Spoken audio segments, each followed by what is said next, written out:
Ads मानव immunodeficiency virus HIV द्वारा उत्पन्न होता है। यह एक लिफाफा युक्त वायरस है। वायरस जब कोशिका को छोड़ता है तो इसका आवरण मेजबान कोशिका झिल्ली से प्राप्त होता है, जिसमें वायरल ग्लाइकोप्रोटीन जैसे कि GP 120 और GP 41 झिल्ली में प्रविष्ट होते हैं।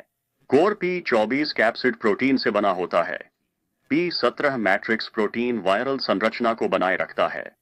कोर के अंदर एकल श्रृंखला RNA वायरल जीनोम की 2 समान प्रतियां होती हैं और 3 एंजाइम होते हैं: रिवर्स ट्रांसक्रिप्टेस, प्रोटीज एंजाइम और इंटीग्रेज। संक्रमण के लिए HIV को पहले होस्ट सेल से जुड़ना होता है। संलग्नता वायरस की सतह पर स्थित GP 120 और मेजबान कोशिका की सतह पर स्थित CD4 एंटीजन रिसेप्टर के बीच अंतःक्रिया द्वारा होती है। CD4 रिसेप्टर के अलावा मेजबान कोशिका पर एक सह रिसेप्टर भी होना चाहिए। सह रिसेप्टर विभिन्न होस्ट सेल प्रकारों के लिए अलग अलग होते हैं।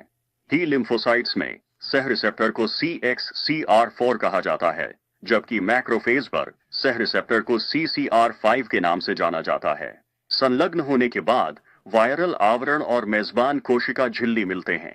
वायरस कोशिका में प्रवेश करता है। जब RNA मेजबान कोशिका के साइटोप्लाज्म में प्रवेश कर जाता है तो reverse transcriptase viral RNA genome की DNA प्रति बनाता है। DNA का निर्माण करते समय रिवर्स ट्रांसक्रिप्टेस RNA स्ट्रैंड को विघटित कर देता है। फिर रिवर्स ट्रांसक्रिप्टेस द्वारा एक पूरक DNA स्ट्रैंड जोड़ा जाता है और परिणामी डबल स्ट्रैंडेड DNA खंड के सिरों को गैर सहसंयोजक रूप से जोड़ा जाता है। न्यूक्लियोसाइड एनालॉग्स या रिवर्स ट्रांसक्रिप्टेस इनहिबिटर्स से उपचार इन चरणों में हस्तक्षेप करता है। परिणामी वृत्ताकार DNA न्यूक्लियस में जाता है।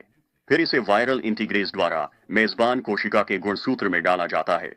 एंजाइम एकीकृत वायरल DNA को अब प्रोवायरल DNA के नाम से जाना जाता है। इंटीग्रेशन के बाद प्रोवायरल DNA निष्क्रिय रह सकता है या होस्ट सेल के सक्रियण के साथ DNA से RNA संश्लेषित हो सकता है, जिससे मैसेंजर RNA और वायरल जीनोम RNA उत्पन्न होता है। वायरल मैसेंजर RNA का अनुवाद करके वायरल एंजाइम और संरचनात्मक प्रोटीन बनाए जाते हैं। कुछ कार्यात्मक प्रोटीन एक लंबे पॉलीप्रोटीन के एंजाइम प्रोटीज द्वारा विखंडन से बनते हैं। प्रोटीज इनहिबिटर्स इस चरण में हस्तक्षेप करते हैं। GP 41 और GP 120 को होस्ट सेल की झिल्ली में डाला जाता है और संरचनात्मक प्रोटीन वायरल RNA को घेर कर कोर का निर्माण करते हैं। अंत में विरियन बडिंग द्वारा रिलीज होता है।